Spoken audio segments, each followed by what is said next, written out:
Now that the troublesome situation has passed, we can relax and enjoy ourselves. He whispered these words to his niece's ear. The cause of the trouble was none other than his daughter. I had to leave home abruptly for a business trip.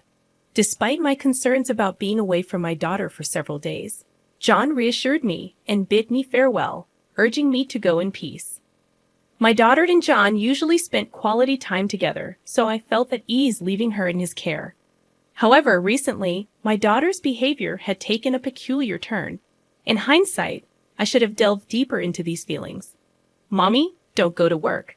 My daughter clung to my leg, reluctant to let go. Unfortunately, I failed to recognize her desperate plea for help.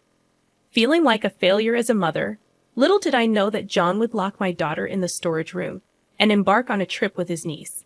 Forgiving John for the irreversible harm he caused to my daughter and niece is something I can never do. My name is Sherry. I married John the same year I became pregnant. Our daughter, Samantha, is now 5 years old. Our paths crossed through a common friend's introduction, a rather ordinary occurrence at the time.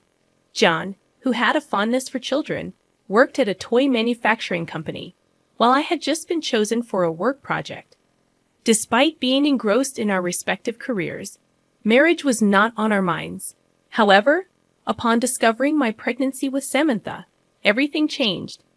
Having the baby meant taking a maternity leave and facing potential sidelining from the project. Witnessing similar situations at my workplace, I felt disheartened about my professional future. Yet John consoled me, expressing his willingness to quit his job and become a full-time stay-at-home dad. He had taken his current job with the hope that our future kids would play with the toys he helped create. John had already played a role in developing several products, some of which were already on the market. His dream was for me to fulfill my potential. These words prompted me to decide to have our daughter. I explained the situation to my company and returned to work 3 months after giving birth. Despite a slight gap, I managed to stay on the project, gaining valuable experience. Returning to work so soon after childbirth was challenging, but the thought of John and Samantha waiting at home fueled my determination. Currently leading a newly launched project, I strive to leave work on time by working remotely during weekdays. Although weekends, work, and business trips are sometimes inevitable, my daughter remains supportive, encouraging me with strong words. The concept of a full-time stay-at-home dad was not fully understood by society. But as a family, we harmonized our roles, leading to a happy life.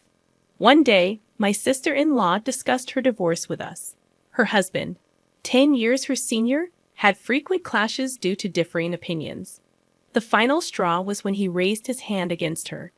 The divorce brought relief to my sister-in-law, who no longer had to witness her daughter Lily cry. Lily, an 11-year-old, had experienced the violence firsthand, prompting the decision to divorce. John, with his usual sense of humor, offered support, jokingly saying, "If you ever need anything, just say the word. I'm always home." Although it brought laughter, we nodded in agreement with John's sentiment. His words played a crucial role when John decided to quit his job and become a full-time stay-at-home dad. It's not about being a man or a woman these days. Whoever can do it should. Without my sister-in-law's support, we might not have maintained a good relationship with our in-laws. Our happiness owes part of its existence to her. Expressing gratitude, she mentioned considering a move to our neighborhood. We welcomed the idea, ensuring her that it wouldn't be a bother. Facing the need to leave the rental apartment shared with her ex-husband, she pondered returning to her in-laws' house an hour away. However, this would complicate her commute, and Lily would have to change schools. Fortunately, our house was within Lily's school district. They found a vacant apartment nearby and decided to move in. Suggesting that we look after Lily after school until her mother finished work, John and I agreed. Despite my sister-in-law's initial concerns about being overprotective, our proximity allowed us to keep a close eye on Lily, making John's role vital in the process. With Lily in our care during her mother's working hours, we began a new chapter in our family life. Living nearby, my daughter and her cousin quickly adapted to the routine. Initially, everything seemed to be going smoothly. However, my daughter's sudden resistance to being apart from me raised questions. Accustomed to seeing me off to work from a young age, I assumed she was comfortable with the routine. Was she feeling lonely, or was there another source of anxiety? Puzzled by her behavior, I attempted reassurance. "Mommy's just going to work. I'll be back tonight." Despite my attempts, my daughter clung tighter, revealing her inner turmoil.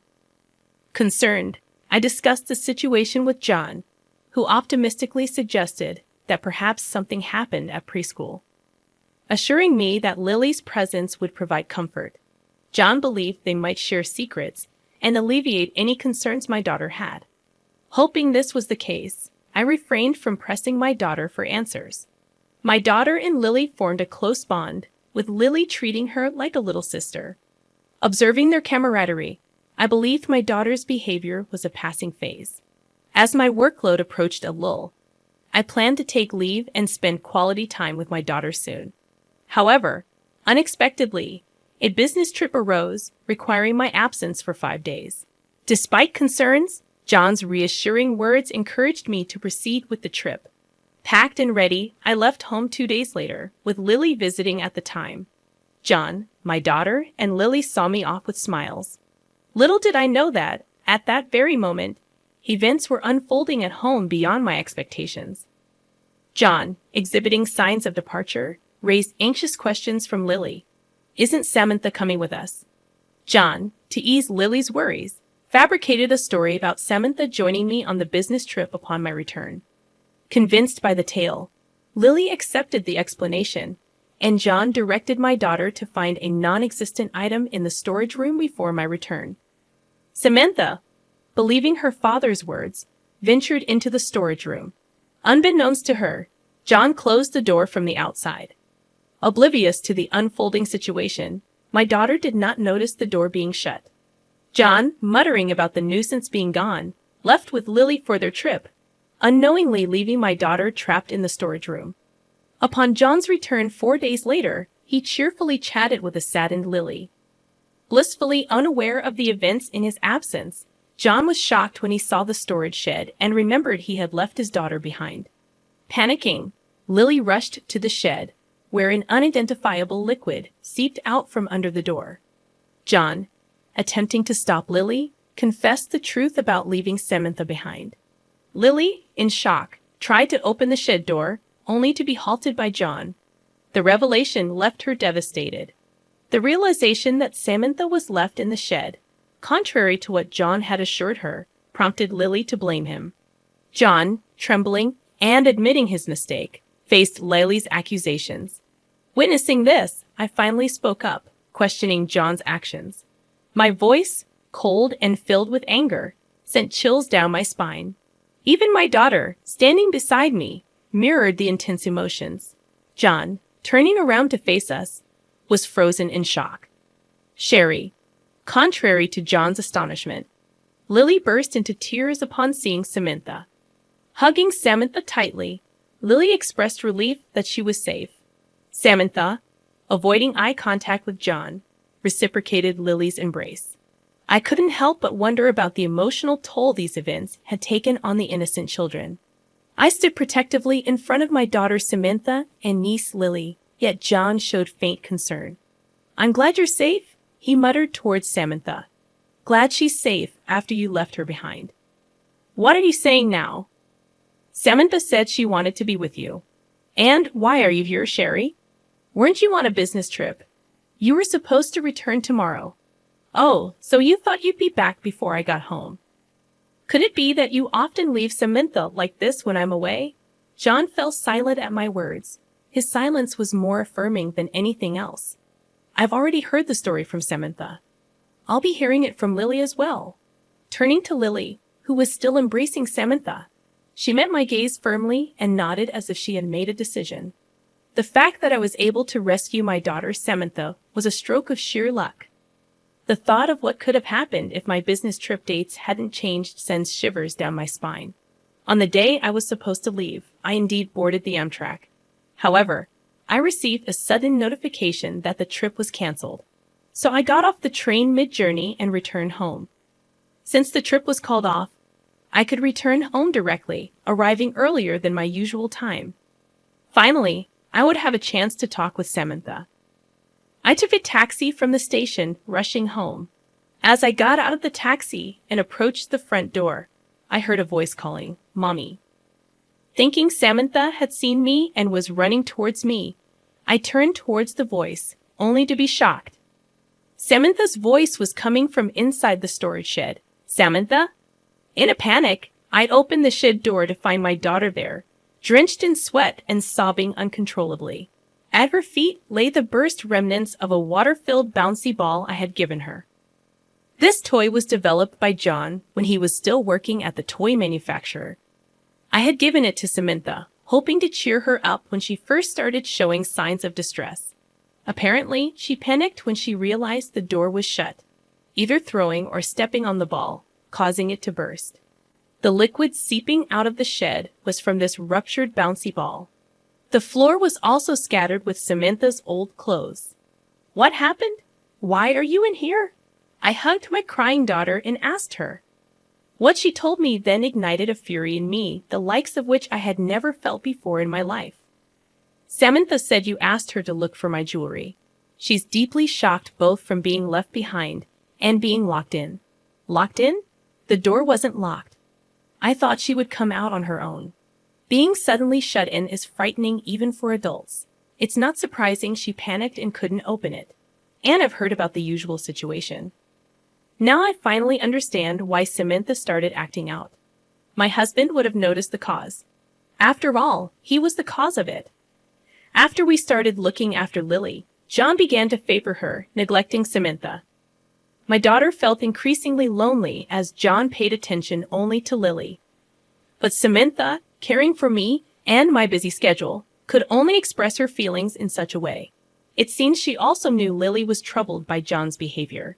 The photo of them whispering might have been taken while they were discussing this. Samantha really wanted to talk to me about Lily and hoped I could help in some way.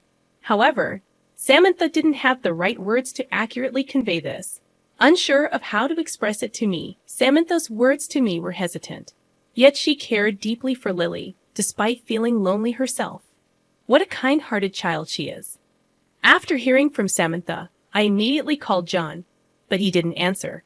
No matter how many times I called, usually he would call back right away, and it was unusual for him not to answer. Something was wrong. Believing this, I reached out to my sister-in-law. During this conversation, I learned a shocking fact. John had told her he was going on a trip with Samantha and Lily. John had contacted my sister-in-law as soon as he found out about my business trip. Sherry is going on a long business trip. During that time, I thought of taking Samantha and Lily on a trip because Samantha might feel lonely. What do you think?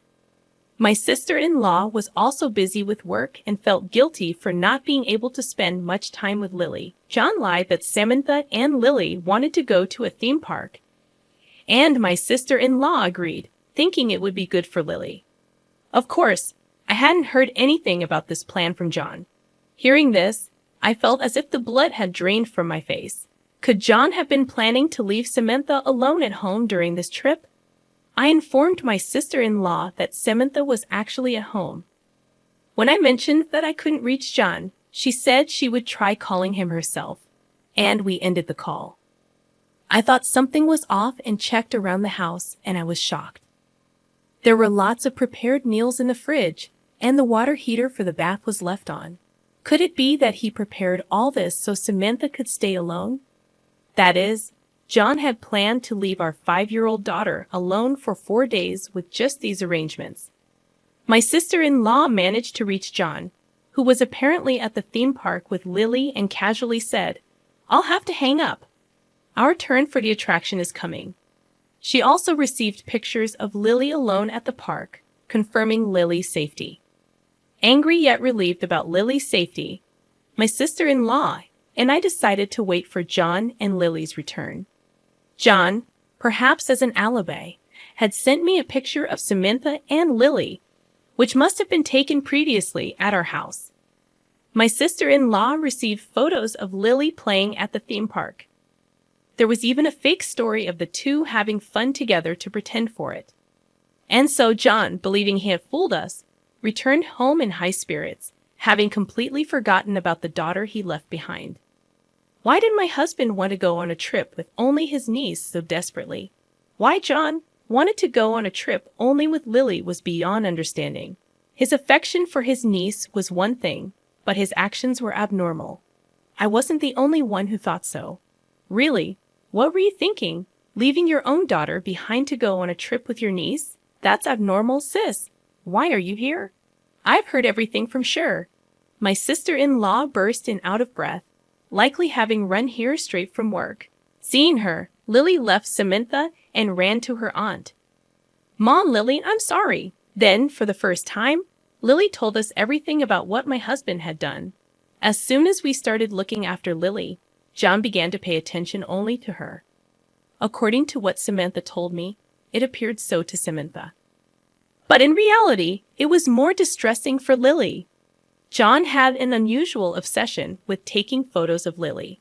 At first, Lily agreed to John's request for photos, believing they were to be sent to her mother, and she smiled for the camera. However, over time, John's behavior began to escalate. He started making specific demands for poses, and Lily began to feel uncomfortable.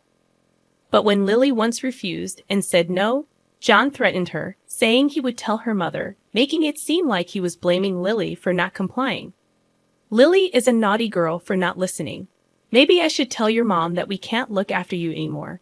She would surely be troubled then. Manipulating Lily's desire not to upset her mom, John continued to take her pictures, and eventually he took her on a trip, just the two of them. I really didn't want to go on the trip. It was creepy when he held my hand. Hey, Lily, that's not true, right? You used to be happy with me, asking me to pick you up. Hearing this, my sister-in-law yelled, "How old was she, you're talking?" and hugged Lily tightly again. Lily, like Samantha, had been enduring John's behavior, not wanting to worry her aunt, and John had misunderstood this as Lily being fond of him. My sister-in-law tearfully apologized to Lily for not sensing the danger and agreeing to the trip so casually.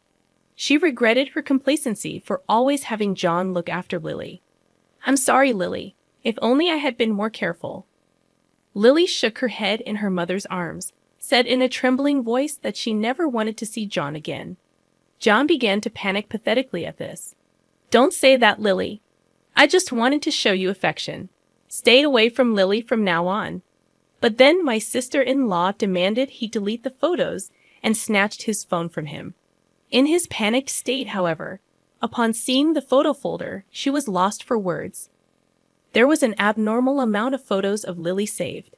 Lily's expressions in the photos seemed like forced smiles, but it was clear she was frightened. In retrospect, all the photos John sent never had Lily looking directly at the camera. John must have noticed the change in Lily's expressions too. That's why John only sent photos where Lily's expressions weren't clear, yet he let his desires run wild and took Lily away.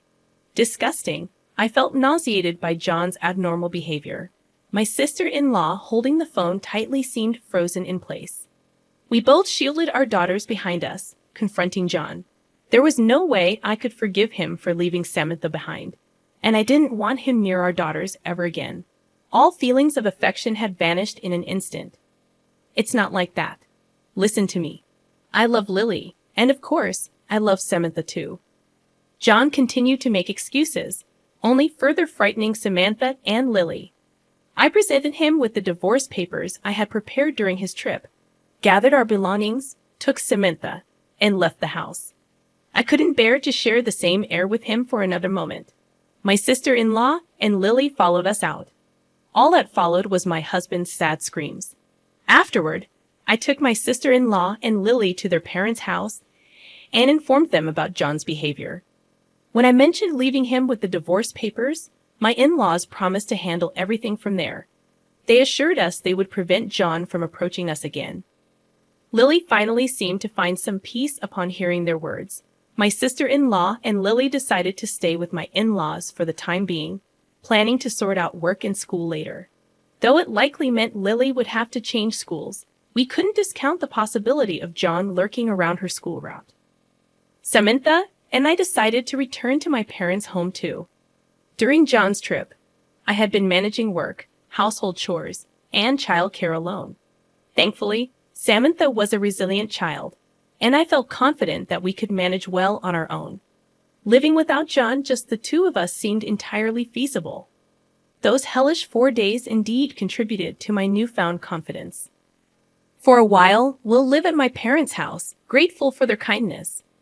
But I plan to move closer to my workplace before Samantha starts elementary school. We started our new lives, but John was still stuck in the past. Thanks to my in-laws, I was able to finalize the divorce from John without ever having to see him. But he continued to call afterward and even showed up at my parents' house, despite being cut off by my in-laws from any contact with me, my daughter, and the residents of his parents' home. John pathetically tried to seek reconciliation. "I can't imagine a life without Sher and Samantha." His words only instilled fear in me. I asked my parents to contact the police, who came and took away John, who was screaming at our doorstep. He was served a restraining order by the police and finally seemed to understand he was alone. All this destruction was his doing, and it was too late for regrets. I wondered how John, having been a stay-at-home dad, planned to live since then, but that was no longer my concern. Samantha had been down for a while after the incident, but she's finally starting to smile again. Though divorced from John, we still keep in touch with my sister-in-law and Lily, and their smiles are returning too, to overwrite the traumatic memories of the theme park with Lily. We are planning a trip there, just the four of us. I'm looking forward to creating many happy memories for Samantha and Lily.